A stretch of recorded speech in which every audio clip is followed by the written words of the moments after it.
Welcome to Defy These Times, a podcast dedicated to the easy task of tackling the 21st century. It is a project born out of my conviction that doing so requires an interdisciplinary and intersectional approach to understanding our complex world. I'm your host, Jaway Ayub, and in these episodes I bring you conversations at the intersection of politics, history, philosophy, culture, science, and all the fun stuff in between. The following episode was first published for monthly Patreon supporters. To become a monthly Patreon supporter, please head out to patreon.com/firethesetimes. Or check the website for other methods. You can become a supporter for as little as $1 a month. And if you cannot donate, you can still support this project by sharing with your friends and family and leaving a review on Apple Podcasts, Spotify, or wherever you get your podcasts. The music of this podcast is by Tareq Baconi. Here's the episode.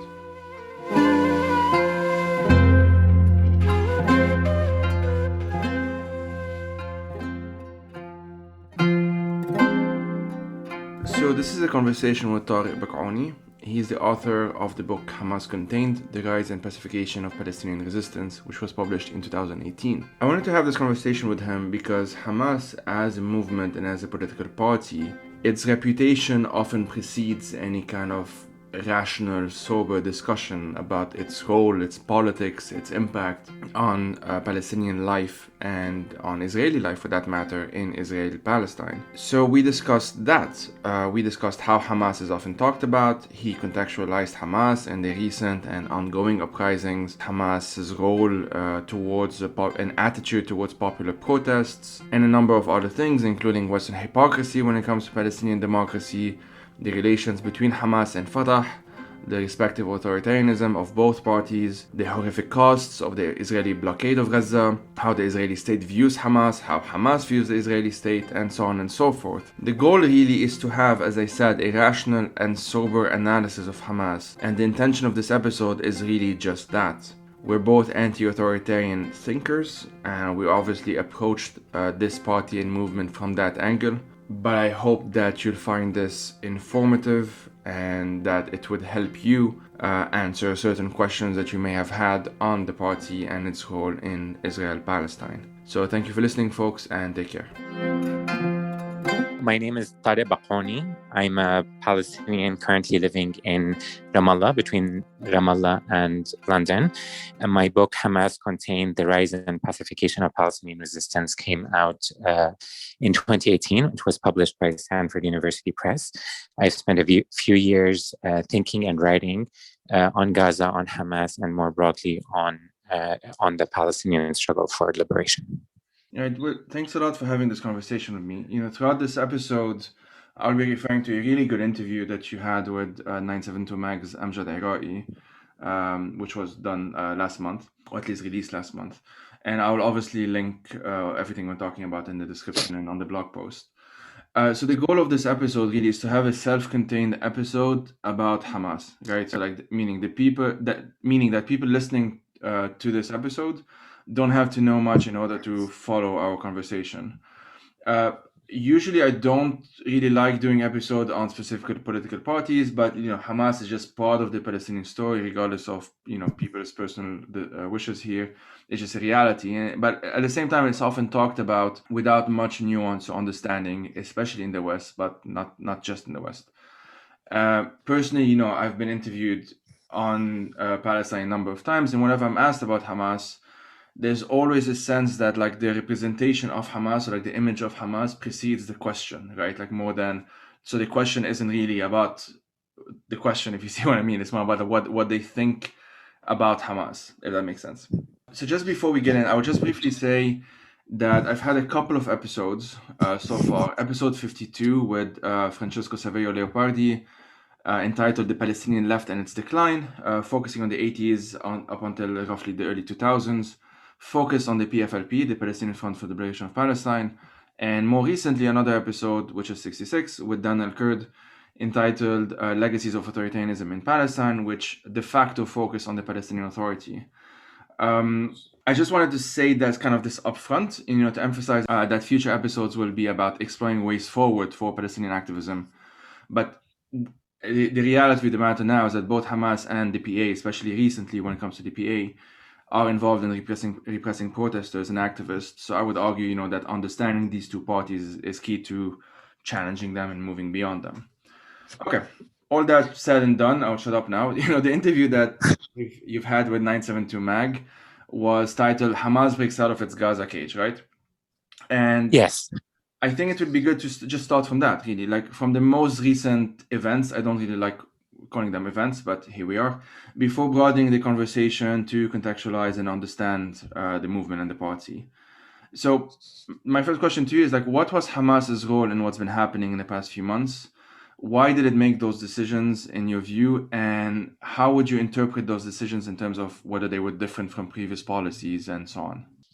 So thank you, Joey, for having me on this. I mean, I think the first thing I want to say is just to go to something that you said when you were introducing this episode and saying that you wanted something that's self-contained on Hamas, and your impulse is not necessarily to differentiate specific political parties and focus on them. And I just want to recognize this tension when it comes to the study of Hamas, because it's one that I grapple with all the time. Hamas is often portrayed as a movement that exists outside of the question of Palestine, that it's somehow an exceptional case outside of Palestine, and that if we were able to wish Hamas away or address Hamas in a different way, if only Hamas was brought to heel in a certain way, then the question of Palestine will be resolved. And I think this is something that needs to be challenged head on. Hamas is part and parcel of the Palestinian struggle for liberation, and one cannot be differentiated from the other. The Palestinian struggle for liberation is a movement that is heterogeneous and diverse in every way. And Hamas is just one facet of that struggle, and trying to exceptionalize it by placing it in a self-contained, let's say, podcast like this, or to try to present it as something that's external to the Palestinian struggle is very problematic. At the same time, I appreciate the effort to try to understand Hamas on its own terms, because it is a complex movement, and because there is a lot of effort to try to separate it and exceptionalize it. So there is a lot of value in this kind of podcast and in this kind of engagement with Hamas, as long as we contextualize it within this broader Palestinian struggle for liberation. And I think that the events of the past 2 months, I also don't like calling them events. So let's call them what they need to be called: the Palestinian uprising against continued settler colonialism in East Jerusalem, which ended up triggering a much broader Palestinian movement. Some people are calling it the Unity Intifada, is actually a very good example to showcase how Hamas is part and parcel of the broader Palestinian movement. The decision by Hamas's leadership in May to fire rockets at Israel in order to protect Palestinians who were being and continue to be forcibly expelled from Sheikh Jarrah signaled a transformative decision for the movement, in the sense that it was willing to use significant power and to dip into its military arsenal in order to both come to the rescue and to protect Palestinians in Jerusalem who are suffering the brunt of Israeli occupation, but also to change the balance of power on the ground. And what I mean by that is to say that for the past few years, certainly since Hamas has been contained in the Gaza Strip by the blockade that is imposed by Israel and co-administered by Egypt, Hamas has mostly limited the use of its firepower and its military arsenal to try to lift the siege of Gaza. So to try to lift the blockade, to try to force Israeli authorities to ease access, to allow for more entry of goods into and out of the Gaza Strip, and to generally lift what is a stifling blockade that enforces a form of collective punishment on 2 million Palestinians. What we saw in May was a decision by Hamas to shift this equation, to say actually that that it is a party that is willing to use its military power not only to negotiate restrictions and the nature of the blockade, blockade, but actually to mobilize in defense of Palestinians writ large, in this case being Jerusalem. And we can talk about the implications of what that means. Now, often it's been said that this was the first time that Hamas had fired rockets into Jerusalem. That's not the case. There were rockets in the past, including in 2012, that fell from Hamas towards Jerusalem, and not necessarily of the scale of these rockets that we saw in May. But the difference in this moment in time is that it was a strategic decision taken by the movement to position itself as a protector of the Palestinian people writ large. And I think that's a very important moment, which is why, as you referenced, the interview was titled "Hamas Breaks Out of Its Cage in Gaza." Right. Well, so a lot there, and thanks a lot. I mean, even for starting this, I was very worried that there's going to be the risk of just essentializing a party that is so heavily mediatized, right? Like there's just the image of Hamas, as I said, like precedes any kind of conversation about Hamas, any kind of like rational conversation about them, which is why I really appreciate what you said. And one of the how do you say this? One of the shortcomings of an audio podcast is that you don't see me nodding along all the time. So that's one thing. There you go. That's good to know. No, I definitely do agree. It is like it's kind of an open question for me. So I really appreciate what you were saying. More, even as we're talking now, like I struggle to talk about a specific party for the simple reason that, or a movement, or both, for the simple reason that there are always these wider structures and wider factors. It's just a broader story, right? And indeed, even the two other episodes that I did weren't supposed to be really about either the PFLP in the first case or the PA in the second case. It just so happened that we ended up just focusing on that. So maybe that's kind of what we'll do here. A lot of okay, so let me see how to ask this properly, or coherently. As you said, like it seems to have Hamas seems to have made the calculation recently that nothing other than inflicting some kind of cost on the Israeli state would garner some kind of attention, with the ultimate goal, or at least part of the ultimate goal, to lift the siege of Gaza. For me, from my standpoint, this seems objectively true as well, as nothing else seems to have worked. I mean, I remember very well the March of Return, as it was called some years ago, where like the Israeli soldiers were just sniping off Palestinian civilians, and that definitely did not lead to any kind of emergency sessions, right, at the UN or whatever. And so I guess if it's okay with you, and this might also be problematic, I don't know, feel free to kind of answer back as well, or challenge, sorry. Can you give us some overview of the quote-unquote peaceful tactics used by Palestinians in recent whenever we want to start, to resist Israel, with a focus on Gaza? Because I know the West Bank, it's this entire thing as well. But even as I say this, I feel like separating Gaza and the West Bank is also very problematic. So just feel free to answer however you want. Just to give us some kind of idea of why there was this recent development, if that makes sense. Sure. I mean, I think it's best to maybe start by talking about Hamas specifically, but then, as always, I want to bring it back to the broader Palestinian story. Absolutely, yeah. Hamas has been talking about different forms of struggle, whether it's armed resistance or popular resistance or economic resistance, since its creation. The movement has explored and experimented with different forms of resistance to the Israeli occupation, predominantly and most controversially, obviously, the use of suicide bombing in the 90s and early 2000s. Right. Now, the movement has not been committed exclusively to armed resistance, and internally within the movement, there are a lot of divisions around which tactics to be used.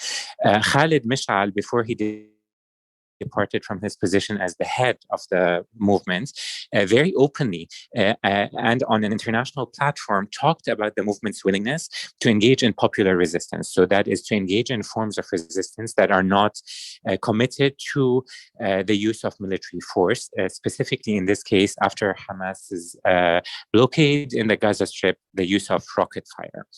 Now, none of the none of the overtures that Hamas's leadership put out in terms of engaging with popular resistance have softened the international approach towards Hamas and allowed for the opening of diplomatic channels with the movement. They were always seen as either tricks by the movement or not necessarily policies that the movement would be able to push through. The Great March of Return, which you referenced, was the first real concerted effort by Hamas's leadership to support a peaceful, politically plural, largely popular, so grassroots-led movement to emerge in the Gaza Strip. Often, before the first protesters had even reached the fence that separates the Gaza Strip from Israel, Israeli media was already calling this a Hamas protest and already calling it a sort of a protest of terror, right. Because Hamas had to give the permission and the okay for this protest to happen. Now, there's no denying the fact that as the governing authority in Gaza, Hamas did indeed have to support this protest, and it provided much of the infrastructure for the protests, including the transfer of protesters by buses to the fenced area. But that does not deny the fact that the protest was by and large a popular-led protest in every way, in terms of the congregation, in terms of the forms of mobilization, in terms of the ambience of the protest itself, which included dancing and songs and nationalistic mobilization. Now, the Israeli response to the protest from day one was to use live fire against peaceful protesters, as you said, in ways that sniped off not only civilians, but medics and journalists and other targets that are protected under international laws. Of course, civilians are, but in the form of Israeli attacks against these largely peaceful protests were so egregious that we have now multiple examples of journalists and healthcare professionals and medics being sniped off. Now, the protest, to contextualize this to your listeners, is one of the longest, most sustained forms of popular mobilization in Palestinian history. And the result of those protests was almost silence on the international stage. The International Criminal Court put forward an investigation in order to try to see and understand whether these protests were violent or not, and whether Israeli claims of self-defense were valid or not. And the investigation, which is public, which can be viewed, says that Israeli responses to the protests may have amounted to war crimes, and that there was no proportionate reason that would allow Israel to use the force that it used. Now, that was a very key moment, not just for Hamas's leadership, but also for Palestinians, who often Palestinians who are talking about a rights-based struggle or about shifting to popular mobilization in a single state, often using the example of Black Lives Matter or the anti-apartheid struggle in South Africa, thinking that if there is significant popular mobilization on the ground, there would be enough popular pressure on Israel in order to limit its use of force against Palestinians and allow for changes in Israeli policies and Israeli violence against Palestinians. But the Great March of Return absolutely shows that not to be the case. There was comfort in the international stage with Israeli use of force against civilian protesters. The only shift that began to happen was when Hamas entered the fray.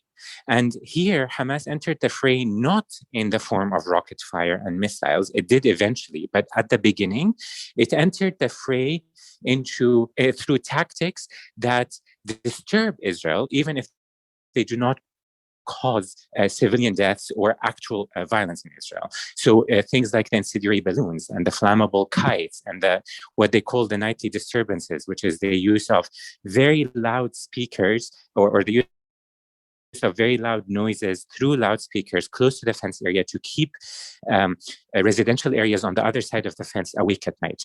That's when the negotiations started happening. And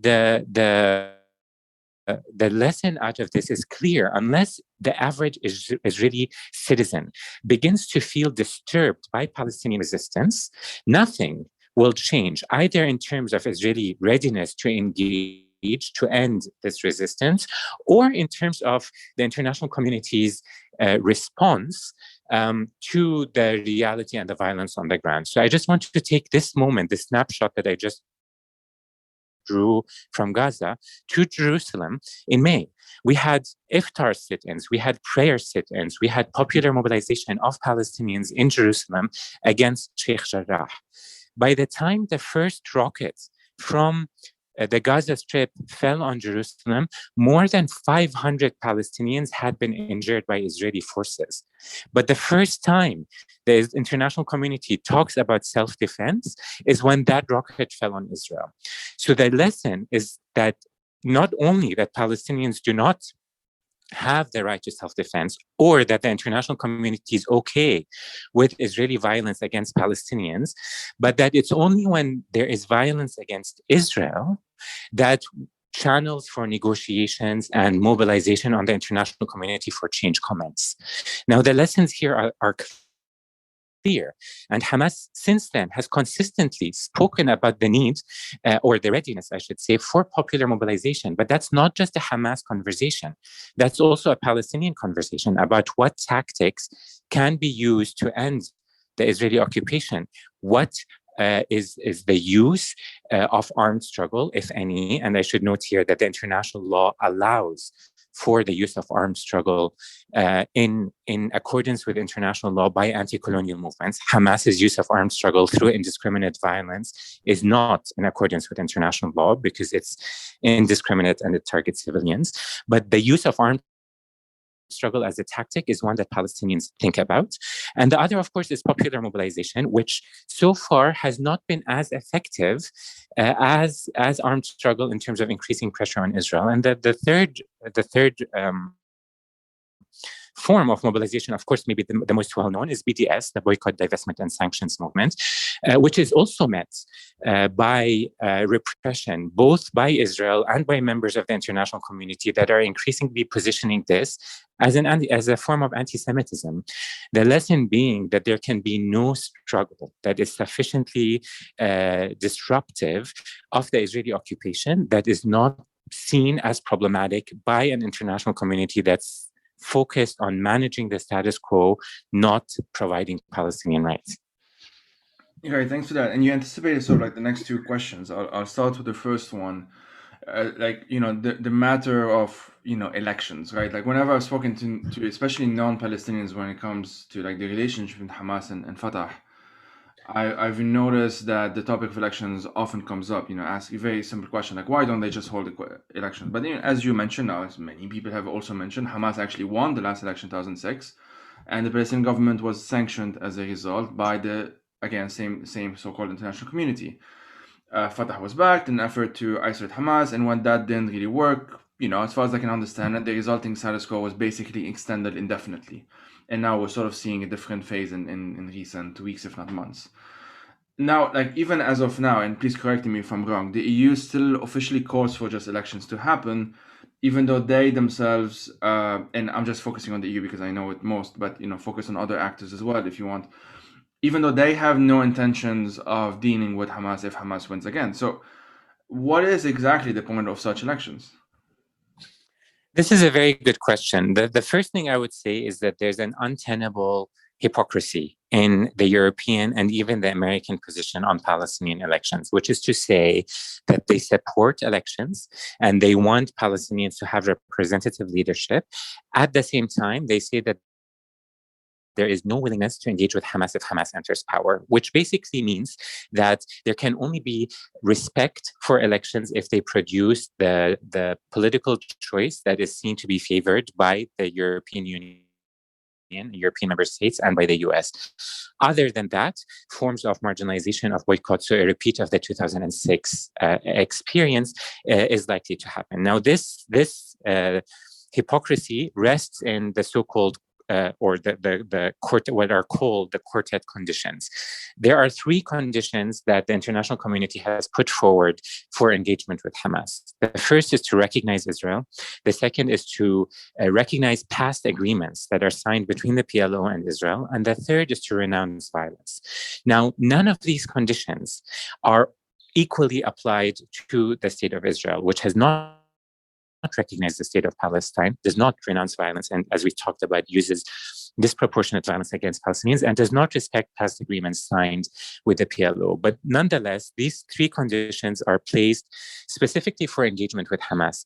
When Hamas won the last elections in 2006, not only was there a refusal to recognize Hamas's election victory, there was a concerted diplomatic, political, and military push by the administration of George W. Bush to strengthen Fatah internally and politically, enable Fatah to marginalize Hamas and precipitate a coup in which Hamas would be kicked out of government and Fatah would take over. That's the backdrop, that's the context that ultimately resulted in Hamas's takeover of the Gaza Strip in 2007. So the civil war that we saw between Hamas and Fatah, it's more accurate to call it a factional war between these two factions in 2007, was precipitated by a West that is refusing to deal with democratic elections as Palestinians had participated in. Now, we are still stuck in a moment where there is now a repeat of a call to to elections without that inability to engage with or willingness to engage with Hamas having been resolved. Now, that's sort of the surface explanation of all of this. But I want to dig in one step deeper, which is to say, I don't necessarily condone the idea of elections as it's currently being understood. When you're referring to people telling you, Hamas and Fatah need to engage in elections in order to have a more representative leadership, what those policymakers are telling you is that there needs to be an end to the institutional division between Hamas and Fatah and the resumption of the PA, so that the PA can come back into the Gaza Strip and take over control of the Gaza Strip. Now, that's all well and good. I think the end of the division is something that most Palestinians would aspire to.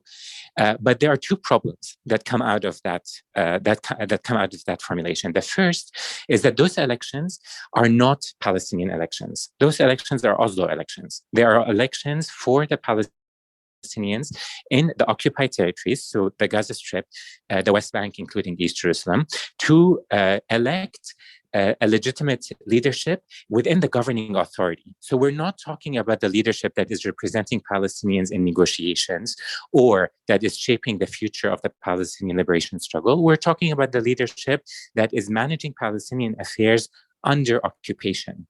That is not the kind of leadership or the kind of elections that we need to be thinking about or engaged in when we're talking about the Palestinian struggle for liberation.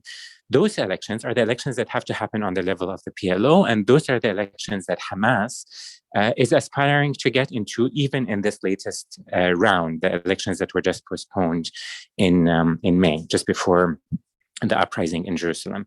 So just to bear in mind that when the international community is talking about elections, it's actually talking about ending an institutional division and allowing a governing authority that's functioning under occupation to become a more effective and a more legitimate government. It's not necessarily reflecting on elections that could allow for a more representative Palestinian leadership to emerge. The second thing that I would say is that there's a fundamental misunderstanding about the blockade of the Gaza Strip and its separation from the West Bank. There's this idea that if there can be a united Palestinian authority and Hamas can be somehow engaged in democratic elections, whether it wins or not, that the blockade is going to be lifted.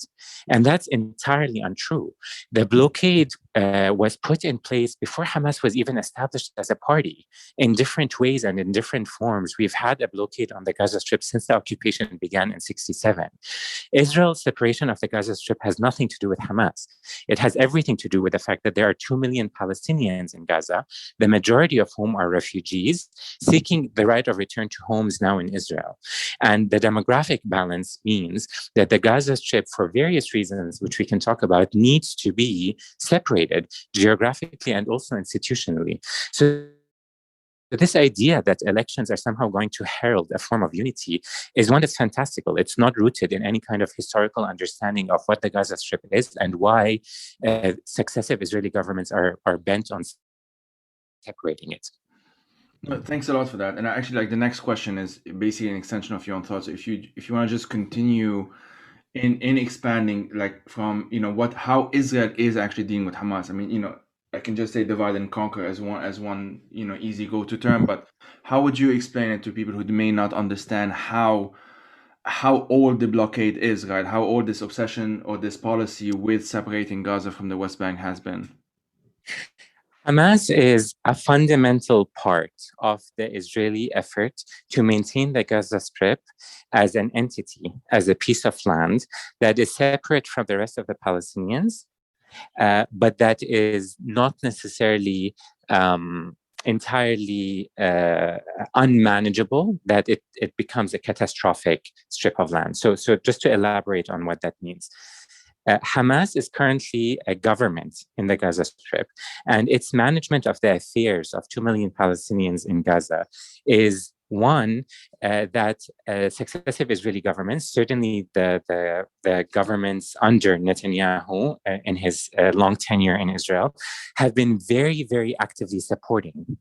Hamas provides Israel with a fig leaf that for the West and for the international community, it allows Israel to portray the Gaza Strip as a strip of land or a haven, a terrorist haven that is run by a terrorist organization, and therefore to justify the blockade to an international community that is willing to accept the collective punishment of 2 million Palestinians in favor of fighting terrorism. So it provides that kind of external or Western-facing rhetoric, while internally for Israel, it allows the governments or the state of Israel to outsource the management of the Gaza Strip, what is essentially a large, very congested, very populated refugee camp, to a governing authority, in this case Hamas, and to external actors, including Qatar, which and the European Union and other actors, which provide and fund all the humanitarian relief in the Gaza Strip. So essentially, Hamas allows Israel to sustain a reality of blockade and a reality of separation that might otherwise be condemned more vocally if Hamas wasn't there. And this use of Hamas for Israel is one that's been evident over the course of the past 14 years of the blockade. We see Israel doing two things towards Hamas. First, making sure that the movement does not develop into the kind of military power that Hezbollah is, for example, by trying to maintain restrictions on the movement's, obviously, access to funds and military power, but also by deterrence. So by every few years, the Israeli government does what is called mowing the lawn, which is to go in and destroy key Hamas infrastructure and in the past assassinate Hamas personnel and leaders in order to make sure to limit the movement's ability to gain power. And so that's sort of the first thing that it does.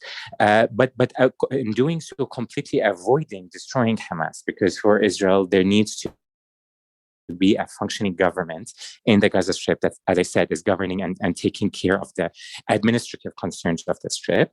And the second thing is that it's doing is actually similar to what it's doing with Hezbollah, or what it had done with Hezbollah in Lebanon, which is to reach an equilibrium, to reach a sort of an acceptable equation or balance of forces between Israel and Hamas, where there is almost agreement on the relationship between the two entities.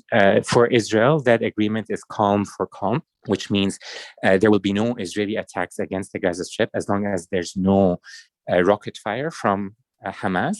And for Hamas, the equation is always calm for lifting the blockade, that there will be no rocket fire from Gaza onto Israel if Israel loosens the access and entry into the Gaza Strip. Those equations, those two different starting points between Hamas and Israel, have been the function of the various wars and escalations between the two parties over the course of the past 14 years. Both parties are negotiating around calm and access, and around calm and restrictions on the blockade. That has been the equilibrium that has taken form and taken root in the Gaza Strip over the past 14 years. In that equilibrium, Hamas has to be sustained as a functioning, very effective governing authority in the Gaza Strip, which for Israel justifies the blockade to an international community that might otherwise be skeptical. Now, the reason that this becomes, and again, just to reaffirm here, that the reason that this blockade is needed for Israel is for demographic reasons predominantly. And we can talk about historically what that blockade and the separation of Gaza looked like pre-Hamas. But the idea that this emerged as a result of Hamas's takeover of the Gaza Strip is historically inaccurate. But the reason May became such a turning point, as we said at the beginning, is because that equation, that equilibrium that has taken root between Hamas and Israel, Hamas fundamentally altered by saying, actually, the movement's use of force is not going to be limited to that negotiation. It's actually much more expansive than that. It's now focused on a negotiation that brings in a broader Palestinian narrative. Thanks a lot for that as well. I wonder if that's okay, like two different points. It's also kind of continuation of your thought. You mentioned a lot, like, the several restrictions of the blockade itself and how Hamas has always tried to, alleviate some of that. So, I forgot what the numbers are, but, a certain number of kilometers where fishermen are allowed to travel to fish, and then, it's extended a tiny bit and then restricted and so on, like that kind of negotiation. And the other, so if you can just, before I ask the second question, can you kind of just in more details for those who don't know what we're talking about, what does the blockade actually restrict, in case people don't know, although I would assume most people do, and what gets negotiated, if you see what I mean? So Israel controls Gaza's airspace, its maritime space, and its entry and exit points. People often refer to them as borders. They're not borders because there's no border between Israel and Gaza. This is a fence that separates 2 million Palestinians who are still under Israeli control from the rest of what is known as Israel-Palestine, and places them in their own coastal enclave. Now, that's the structure and the architecture of the blockade. So in that kind of geographic separation, Israel controls everything, including the population registry and the documentation of newborns, let's say, in the Gaza Strip. But in terms of access, it controls two things. It controls the entry and exit of all goods and people from the Gaza Strip. So the number of trucks that come in, what kind of material those trucks come in and out, so import and export, what kind of material those trucks are carrying, and it restricts the permits that individuals, whether they're tourists or individuals seeking healthcare or workers in Israel, how many individuals are allowed into the Gaza Strip and out of the Gaza Strip.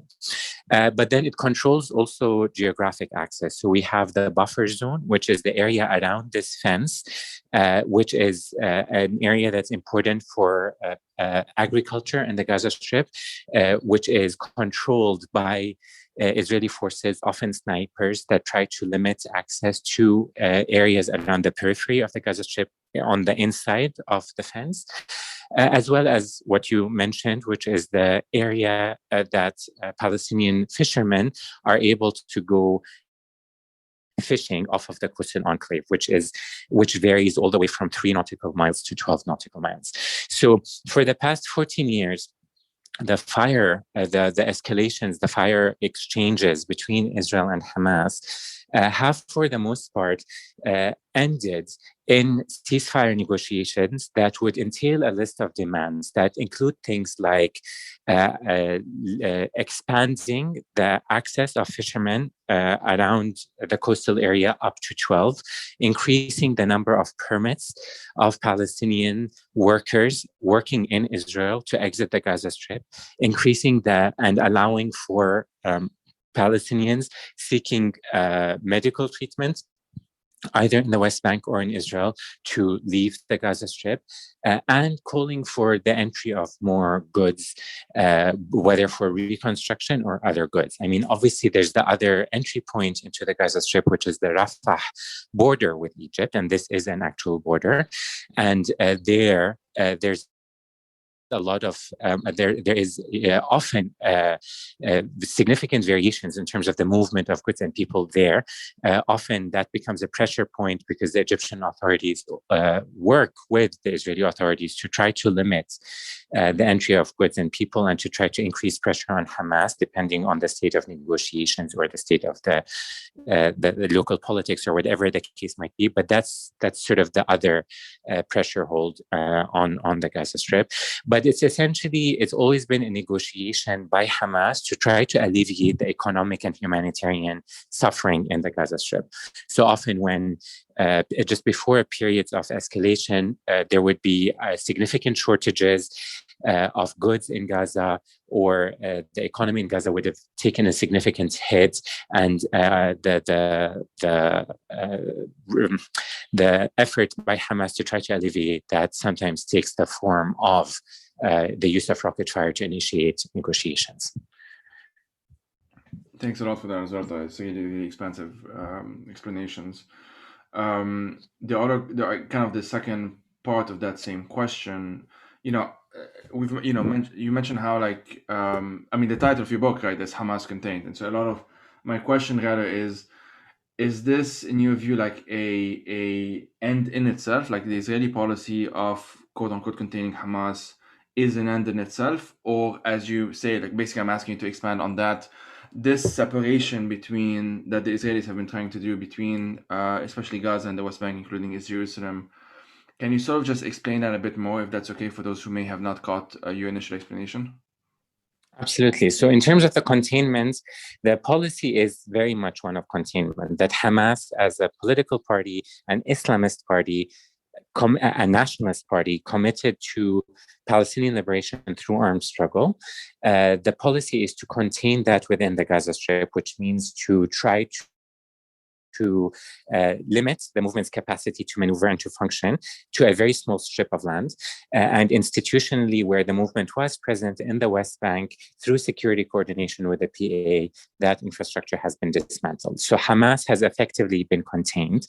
At the same time, and as I said a couple of questions ago, there is an effort by Israel to maintain Hamas as a governing authority and an effective governing authority in the Gaza Strip that is able to administer the needs of 2 million Palestinians in Gaza. That reality of having both a government that is seen by Israel and by the West as a terrorist organization that might justify the placement of the blockade, while at the same time allowing Israel to not worry about the humanitarian collapse in the Gaza Strip, because there is an administrative authority taking care of these needs of the Palestinians in Gaza, allows the blockade to appear sustainable. And in many ways it is. We're in the 14th year of the blockade, and there's no sign at all that either Israel or the international community are considering ways in which the blockade can be removed. And rather than considering those, the removal of the blockade has now become tethered to the idea of Hamas disarming. Which, as I said, misunderstands the blockade by placing it as something that is a reaction to Hamas rather than the demographic reality in Palestine. So that's the sort of the overall structure. It's both a policy of containment and a policy of managing Hamas as a governing authority in the Gaza Strip, obviously outsourcing much of the cost to international payers, including the EU and Qatar. Now, when we stop thinking of Hamas as an exceptional movement and we start looking, sort of zoom out of Israel-Palestine and look at it as a single state, which it is because there's a single sovereign between the river and the sea, Hamas and the Gaza Strip stop being an exception. They actually become a representative of how Israel deals with Palestinians throughout the territory. So if we look at areas A throughout the occupied West Bank, we have also instances of Palestinian population centers that are entirely surrounded by Israel and Israeli-controlled territory that are governed by Palestinian governing institutions, whether they're the PA or otherwise.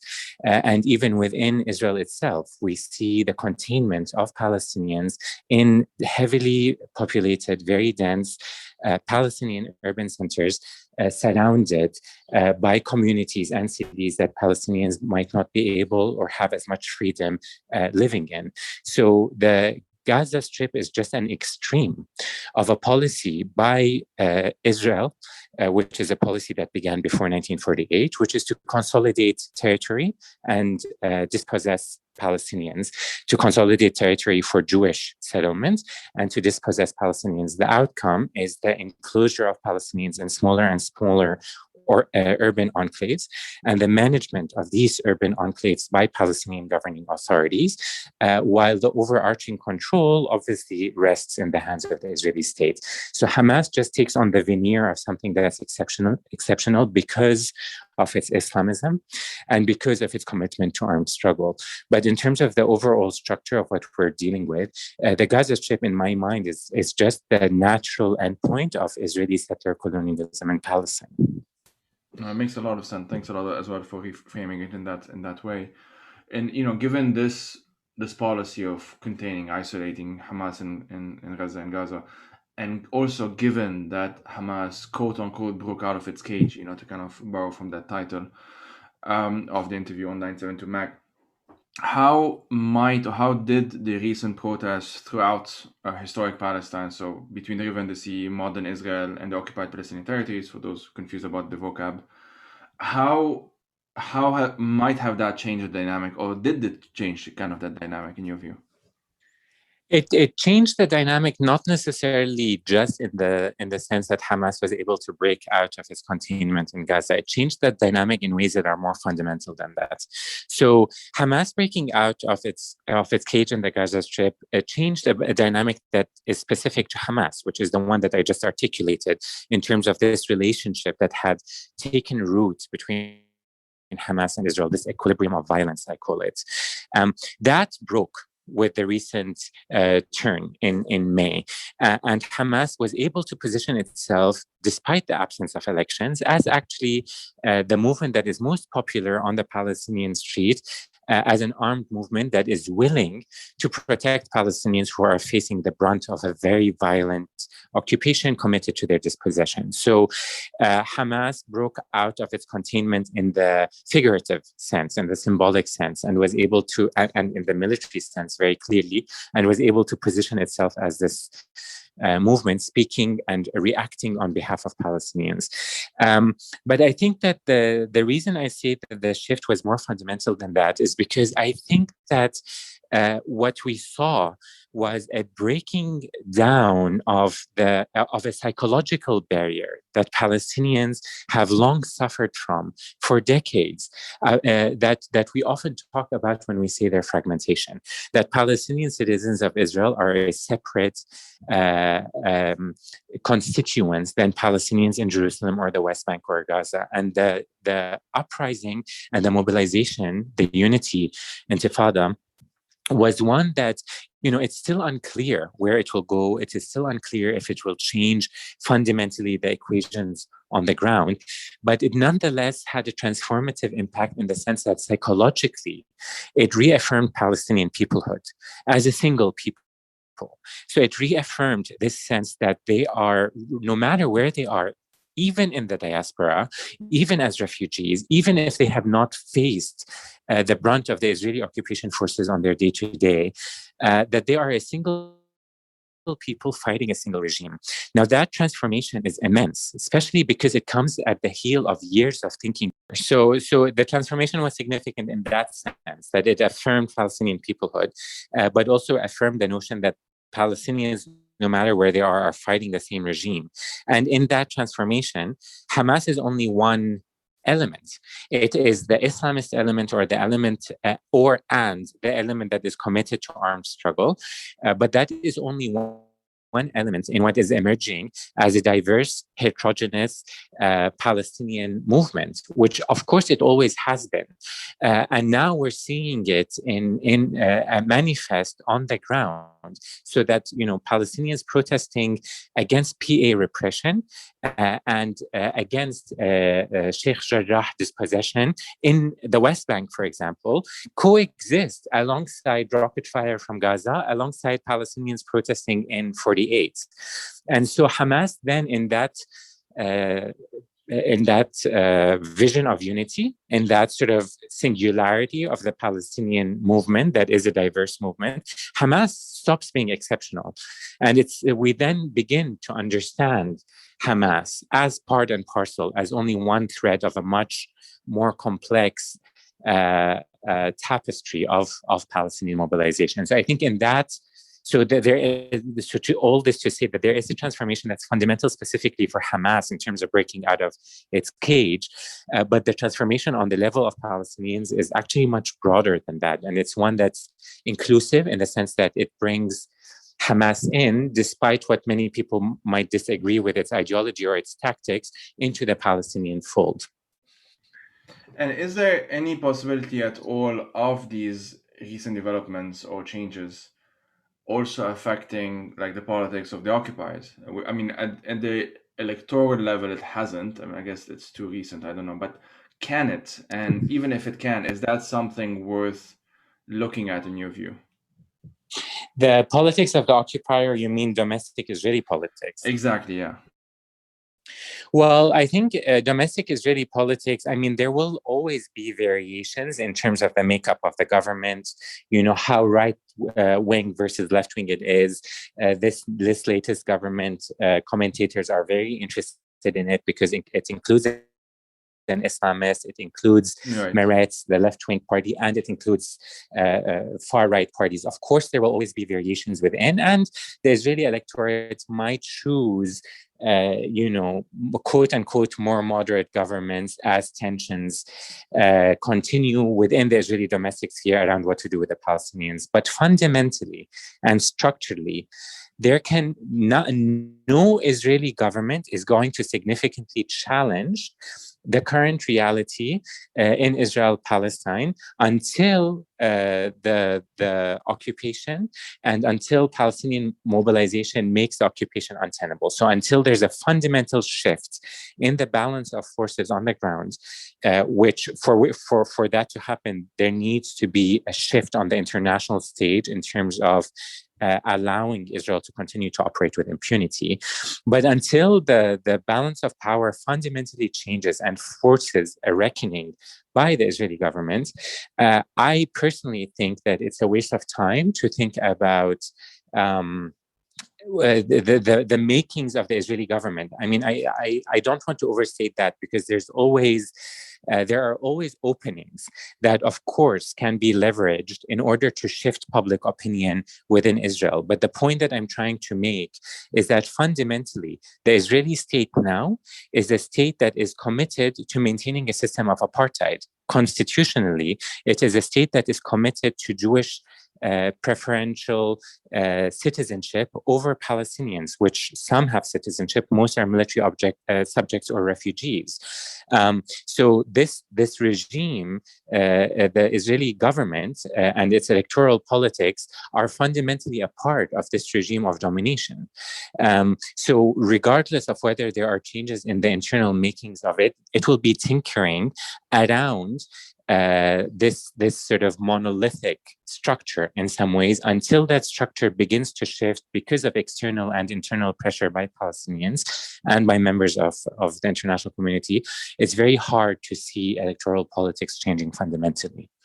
No, yeah, that's fair enough. I mean, the occupation is never actually part of any kind of debates, between Israeli politicians, at least not at the national stage.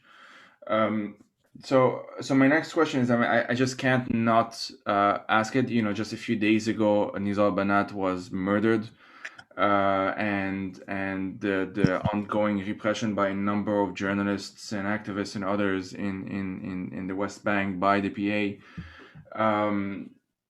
It's just something like I don't even know what the question is because I didn't formulate it before I sent you the initial questions. But given that there is this more of a grassroots reception of Hamas, right? Like on the streets, and given in this sharp contrast with how the PA is acting towards Palestinian and being seen by many as collaborators or essentially the enforcers of the Israeli occupation of the West Bank, and how like can that sorry, let me think that coherently. Given this ongoing, like at the time of recording, this is still happening as well. Repression happened like yesterday or 2 days ago as well. um, how is this likely to develop, if at all, in terms of how people view the PA? And yeah, let's just ask it that way, and maybe I'll think about the question more coherently while you answer. The PA has lost legitimacy among the Palestinian public, has been losing legitimacy consistently for years. And I think the current moment in time, which has shown a significant mobilization by Palestinians in the West Bank against the PA security coordination and its repressive use of force against Palestinians, culminating in the murder of Nizar Banat, is something that is just the apex, the climax in some ways of increasing resentment and increasing frustration against the PA and what the PA is, which is a fundamental part of the Israeli occupation. There is, just as we were talking about Hamas being a governing authority that Israel depends on to administer state of affairs in Gaza, the PA is a crucial cog in the Israeli occupation. It is how Right. the Palestinian affairs in the West Bank are managed. And security coordination is fundamental to the sustainability of the occupation, unlike Hamas, which remains ideologically committed to armed resistance and to fighting for liberation. The PA has acquiesced to its role as a subcontractor to the occupation. And security coordination is reviled by Palestinians. So what we see at the moment is really the manifestation of that repulsion and the very clear, undeniable reality that the PA is now, like Israel, committed to managing the status quo rather than moving the Palestinian cause further. Now, it's not actually the PA's job to move the Palestinian cause further. That's the PLO's job. But under Mahmoud Abbas, the PLO has been subsumed into the PA, and the PA itself has become more authoritarian, more draconian in its policies, and an entity that is, even though putting forward the performances of statehood, is really an entity that is quite content at playing this performance or remaining committed to this notion of statehood without actually seeking liberation. Now, the question of is this a turning point? Is the PA likely to disintegrate or collapse or deal with this repression? It remains unclear. I think the PA is quite sustainable for various reasons, including the fact that it employs hundreds of thousands of Palestinians. And the PA is obviously an entity that Israel and the international community are very committed to upkeeping because, as we said, there is rather than an interest to allowing for Palestinians to capture their rights, there is a willingness to sustain the status quo. So there's a lot of capacity for the PA to survive this current mobilization against it. At the same time, I really do not see any prospect for the PA to revitalize its image among Palestinians. I think its image has been, getting tarnished for years, but this moment is quite drastic. The one other thing I would say here is that this represents also a moment of catastrophe for Fatah. Itself has been, as a movement, has been divided increasingly between the people who support the PA, so Fatah, the Fatah that has been in some ways part and parcel of the PA, and the Fatah that is more committed to the revolutionary roots of the movement.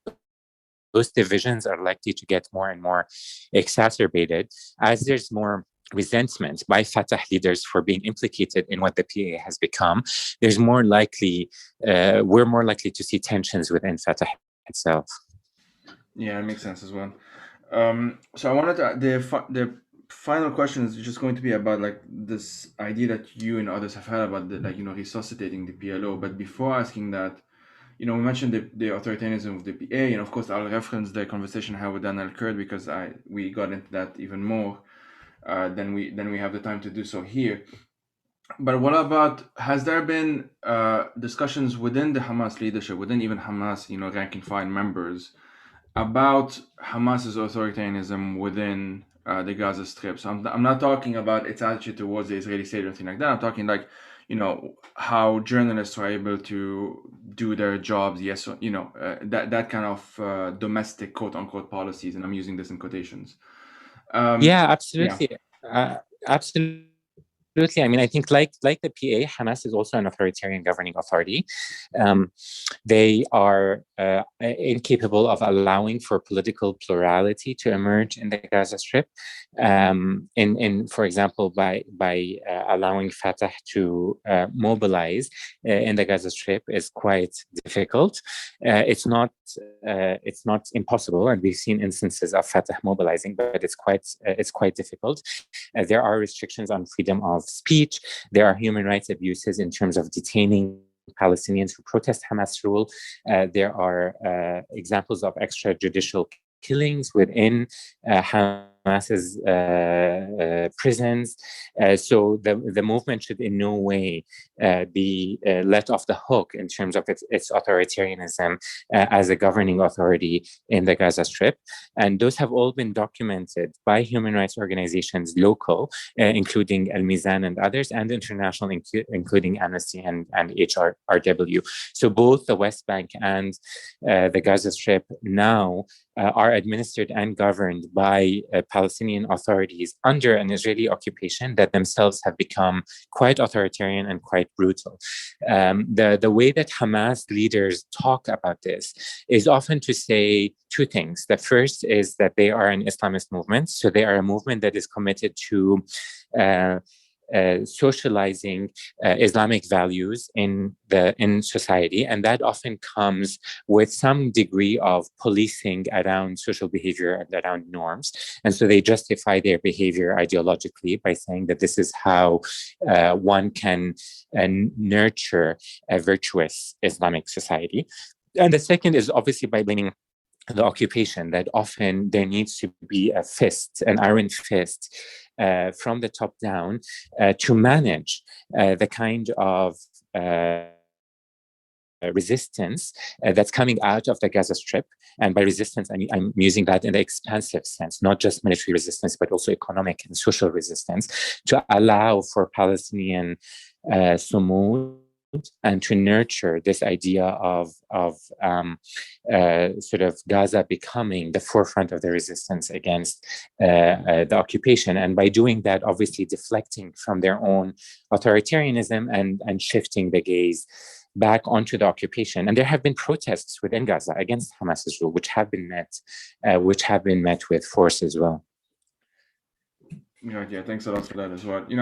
So the next question was going to be about the whole resuscitating PLO, but is there something about our broader conversation about Hamas and the context in which we're discussing it that you wanted to kind of expand upon more, or I could have asked a bit differently? I just want to say that when we're thinking about Hamas, it's really important for people to sort of separate the movement from the government. And Right. the two exist, right?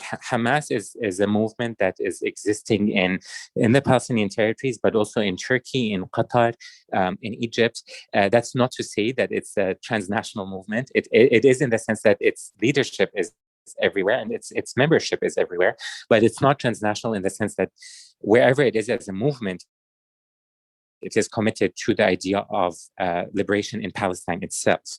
And in that sense, it's a very nationalist movement. But that movement coexists alongside the government, which is the bureaucracy that exists in the Gaza Strip and that administers Gaza. So when we're thinking of Hamas, it's important to hold both of these in our minds, because obviously we're in talking about authoritarianism now, we're talking about the government in the Gaza Strip. That's not necessarily us talking about the movement, and the ideology is shared, and while the movement sets the strategy, the government implements it. So that's not to let the movement off the hook, but just to understand that there are different power plays and dynamics in terms of the movement itself. But the reason why I'm bringing this idea of the movement is because while we're talking about democracy and elections, I think it's important to note that Hamas is a very democratic movement, that unlike other movements, certainly unlike Fatah, has seen a significant change in terms of its leadership, it's in terms of the power shifts within the movement between different constituencies. The Shura Council is very active in terms of setting the movement's strategy. And so in that sense, the movement is actually quite a democratic movement. Thanks a lot for that, Tareq, as well. So kind of to end on a different note in some ways before going to the book section of our episode, I know you've been involved in a number of initiatives, and it's a project on, I believe, Wan al-Shabaka, among others, but feel free to correct me, on this idea of resuscitating the PLO. Daniel could also mention this in our conversation. So what does that look like for you, and how can you explain it or how would you explain it? I think the thing to note is actually to separate this question of Palestinian representation from the PLO. I think the thing to note is that Palestinians need a representative body and a representative leadership that speaks to the Palestinian people. As we just talked about, there's a sense of peoplehood that's now re-emerging. It's always been there, but that's now at the surface. And there needs to be a Palestinian body that is able to speak to and on behalf of Palestinians, no matter where they are. Now, that body historically was the PLO, but at this moment in time, I think Palestinians have a strategic question that they need to answer, which is, should the PLO be reformed in order to take the current institutionally defunct, unrepresentative body that we are now left with after years of Oslo and Mahmoud Abbas's rule. Is that reformable, and should that be resuscitated? Or is it time to move into a post-PLO reality and think of other ways in which representation and legitimacy can be nurtured? That question is a strategic question, and it's one that is very difficult to answer because it's not just an institutional issue. The PLO holds the diplomatic and the legal character for Palestinians on the international stage, including at the UN. Letting go of the PLO lets go of a lot of the victories that Palestinians have accumulated over their past. Those victories might no longer be relevant in the sense that many of the UN resolutions talk about the two-state solution and partition, and we might have already moved into a reality where the notion of partition is no longer possible, and we need to think of other paradigms in which to understand Israel-Palestine. Most importantly, a framework of decolonization and the apartheid framework to understand Israel-Palestine. But all of those have implications in terms of the legal character of the whatever Palestinian representative there might be on the international stage. So the issue of the PLO for me is a secondary issue. The more important issue is to think about how best to create institutions that are able to speak to and in behalf of Palestinians globally, and from there to think about what kind of institution can achieve that goal. Right, yeah. Thanks a lot for that as well. My final question is one I ask for, all of my guests, which is like, do you have 3 books to recommend for our listeners? Absolutely. So I think that Sarah Roy's book, Hamas and Civil Society in Gaza, is fundamental for our understanding of Hamas, of the Gaza Strip, and of the complexities that we were talking about. So that's one. One of the key books on Hamas in terms of its ideology, certainly in its earlier years, is Khalid Haroub's book on Hamas. I believe it's called Hamas. And that was one of the first books that came out of Hamas, and it gives a lot of insight into the movement's founding. And a very interesting book that I'm just reading now, which is fundamental for our understanding of Hamas at this moment in time, as we're talking about apartheid and decolonization, is called Decolonizing Palestine by Somdeep Sen. And it's, despite the title, focused specifically on Hamas. And I think it's a very powerful portrayal of Hamas in a decolonization framework. Thanks a lot for that as well. So the book that you mentioned is called Hamas, A Beginner's Guide. I looked it up while you were talking, the second one. All right. Well, Tareq, thank you a lot for your time. This has really been like expansive and everything, and I'm sure listeners would agree. And yeah, thanks a lot for chatting with me. Pleasure. Thank you for having me and for reaching out.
Fire These Times is made possible by supporters on Patreon. If you'd like to support through a monthly donation, you can head out to patreon.com/firethesetimes. And if you want to explore other options, you can do so by checking out the website.